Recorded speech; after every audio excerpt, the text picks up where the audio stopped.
गंगी के हाथ से छूटी वह रस्सी सिर्फ एक घड़े की डोर नहीं थी, बल्कि उन तमाम उम्मीदों की टूटन थी जो एक प्यासे कंठ ने समाज की ऊंची दीवारों से लगाई थी।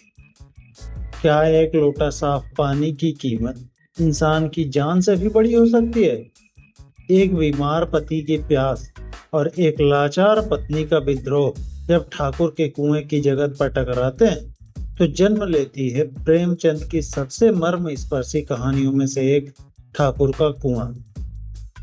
जोखू ने लोटा मुंह से लगाया तो पानी में सख्त बदबू आई। गंगी से बोला, ये कैसा पानी?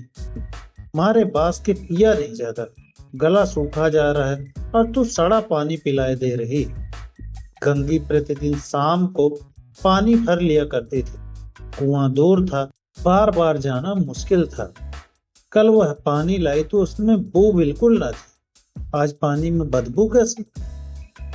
लोटा नाक से लगाया तो सचमुच बदबू थी। जरूर कोई जानवर कुएं में गिरकर मर गया होगा। मगर दूसरा पानी आए तो आए कहां से? ठाकुर के कुएं पर चढ़ेगा कौन?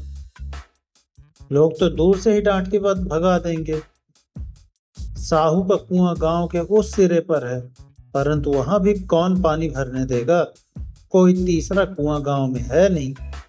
जोखू कई दिन से बीमार था। कुछ देर तक तो प्यास रोके चुपचाप पड़ा रहा, फिर बोला, अब तुम्हारे प्यास के रहा नहीं जाता।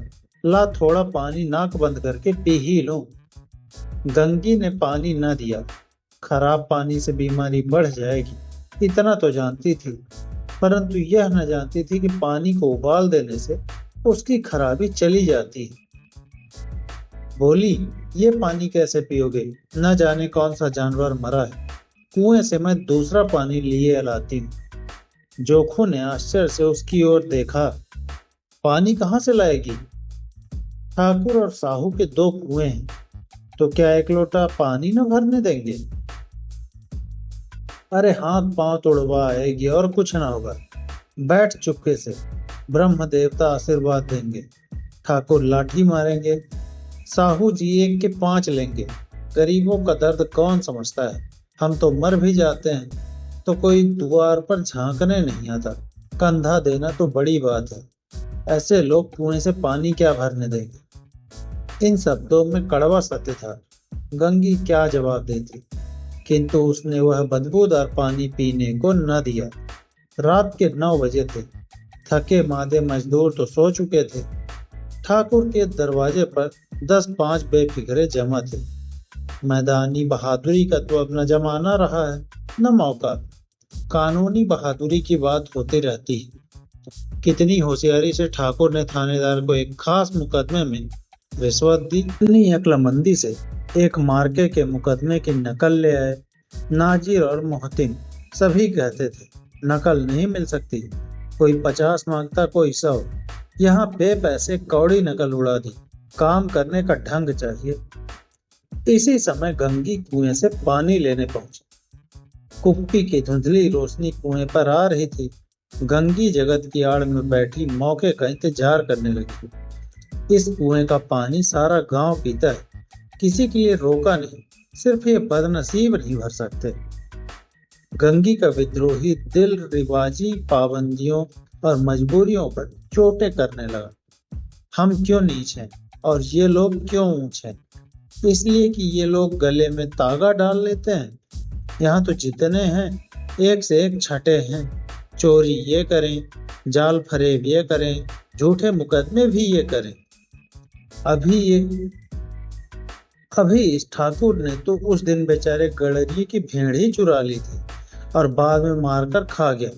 इन्हीं पंडित के घर में तो 12 मास जुआ होता है। यही साहू तो घी में तेल मिलाकर बेचता है। काम करा लेते हैं, मजदूरी देते नानी मरती है। किस किस बात में हमसे ऊंचे हैं? हम गली गली चिल्लाते नहीं कि हम ऊंचे हैं, हम ऊंचे हैं।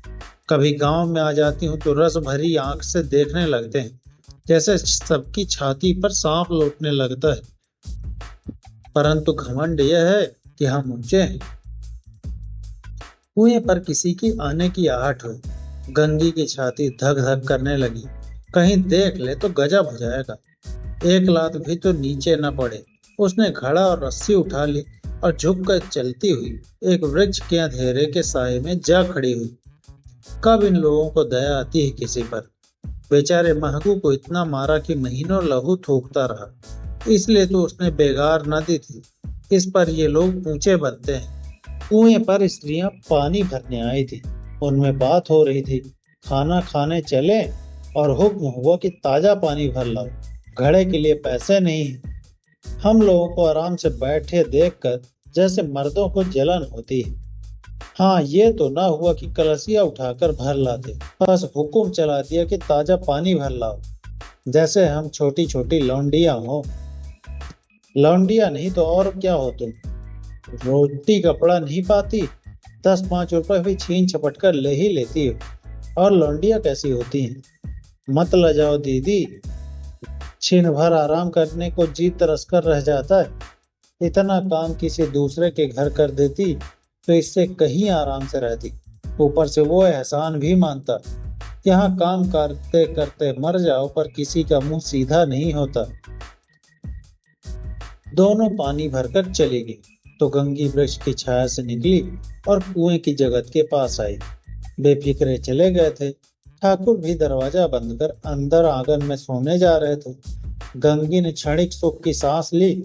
किसी तरह मैदान तो साफ हुआ। अमृत चुरा लाने के लिए जो राजकुमार किसी जमाने में गया था, वह भी शायद इतनी सावधानी के साथ और समझ बूझकर न गया होगा। गंगी दबे पांव कुएं की जगत पर चढ़ी। विजय का ऐसा अनुभव उसने पहले कभी नहीं देखा। उसने रस्सी का फंदा घड़े में डाला, दाएं बाएं चौकन्नी दृष्टि से देखा, जैसे कोई सिपाही रात को शत्रु के किले में सुराख कर रहा हो। अगर इस समय वह पकड़ ली गई तो फिर उसके लिए माफी या रियायत की रत्ती भर उम्मीद नहीं। अंत में देवताओं को याद करके उसने कलेजा मजबूत किया और घड़ा कुएं में डाल दिया। घड़े में पानी ने गोता लगाया। बहुत ही आहिस्ता, जरा भी आवाज न हुई। गंगी ने 2-4 हाथ जल्दी जल्दी मारे। घड़ा कुएं के मुंह तक आ गया। कोई बड़ा सहजोर पहलवान भी इतनी तेजी से न खींच सकता था। गंगी झुकी कि घड़े को पकड़कर जगत पर रखे कि एक ठाकुर साहब का दरवाजा खुल गया। शेर का मुंह इससे अधिक भयानक न होगा। गंगी के हाथ से रस्सी छूट गई। रस्सी के साथ घड़ा धड़ाम से पानी में गिरा और कई क्षण तक पानी में हिलकोरे की आवाज सुनाई देती रही। ठाकुर कौन है पुकारते हुए कुएं की तरफ आ रहे थे और गंगी कुएं से जगत से कूदकर भागी जा रही थी। घर पहुंचकर देखा कि जो फूल लोटा मुंह से लगाए वही मैला गंदा पानी पी रहा है। दोस्तों, यह कहानी थी मुंशी प्रेमचंद जी की महान कहानियों में से एक, ठाकुर का कुआं। कैसी लगी कहानी हमें कमेंट बॉक्स में जरूर बताना। हमसे जुड़े रहें, जल्द लेके आऊंगा अगली कहानी। नमस्कार, जय राम जी।